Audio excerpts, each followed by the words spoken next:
Muy buenas tardes, mi nombre es Valeria Castiblanco. El día de hoy les expondré mi infografía del pensamiento pedagógico renacentista y la educación protestante.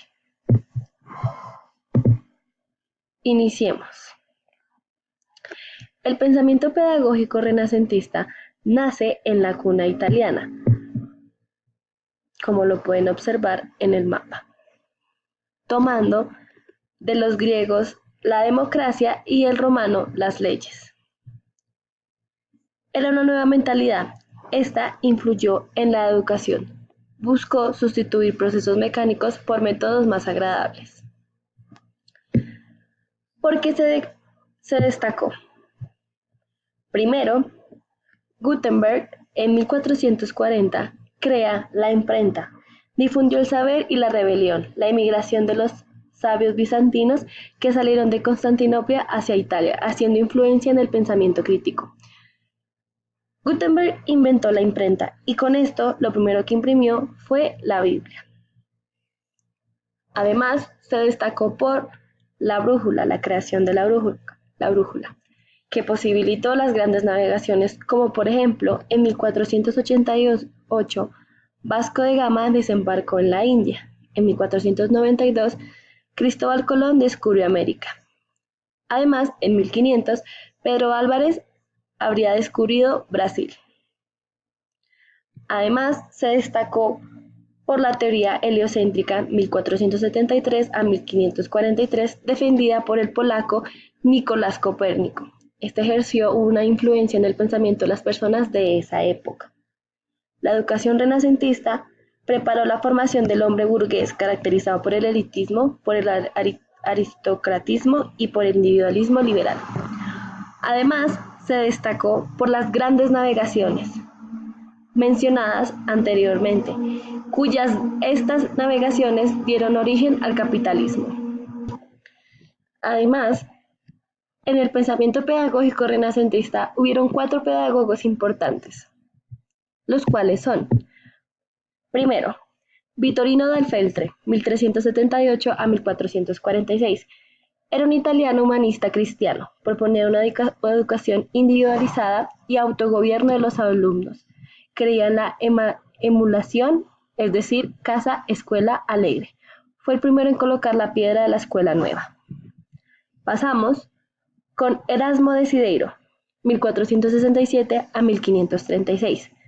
Predicaba ideas humanistas, ejerció una gran influencia en la literatura europea, creía que el racionalismo humano distinguiera entre el bien y el mal, acentuaba el libre albedrío, tenía una mentalidad muy marcada en cuanto al Renacimiento.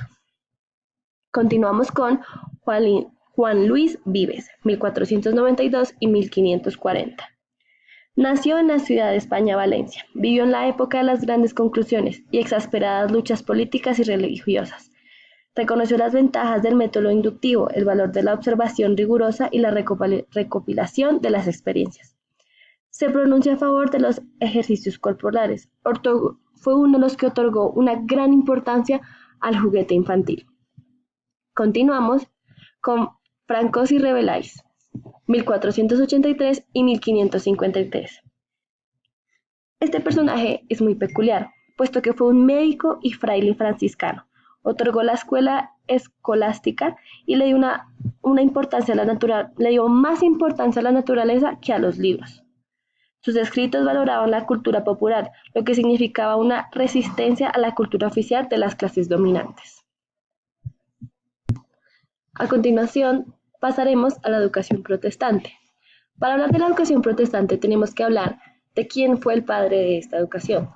Nada más y nada menos que Martín Lutero, fundador de la educación protestante y de la doctrina teológica. Tradujo la Biblia al alemán y hizo la reconstrucción de las iglesias católicas. Fue el único reformista en la historia. ¿Cuál fue la causa de esta reforma? Bueno, la decadencia de la disciplina eclesiástica, además la decadencia de la autoridad pontificia y la influencia del pensamiento en la difusión de la Biblia. Esta renovación se había planteado al Renacimiento con una visión de antigüedad y con espiritual crítico que plantea la libertad individual. La reforma en la vida religiosa se pensaba que solo volvería a través de las fuentes del cristianismo, no a la teología greco-oriental, sino que la palabra de Cristo revelaba en la Biblia, palabras que dirige que no a los doctos, sino a todos los hombres.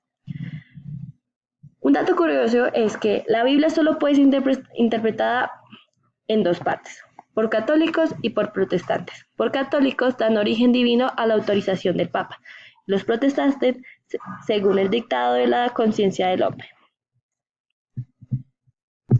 Otro dato curioso es que algunas decisiones que determinan la fractura espiritual en Europa fueron tres personajes: Martín Lutero en Alemania, Juan Calvino en Francia y en Suiza, y Enrique VIII en el anglicano.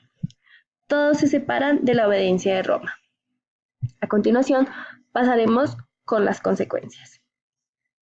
Las consecuencias de la reforma fueron muy trascendentales en cuanto en el orden político, religioso y social, provocando las guerras religiosas más sangrientas y crueles de Europa. Cabe resaltar que la autoridad temporal sería la única encargada de la organización de las escuelas. Otras consecuencias fueron la obligatoriedad de la instrucción que impone el Estado para suplir lo que los padres deberían dar y con frecuencia descuidaban. Además, la instrucción escolar extendida a todo el pueblo sin distinciones, cuya crítica diferencia es según quien sufraga los gastos, por lo que termina siendo una escuela gratuita.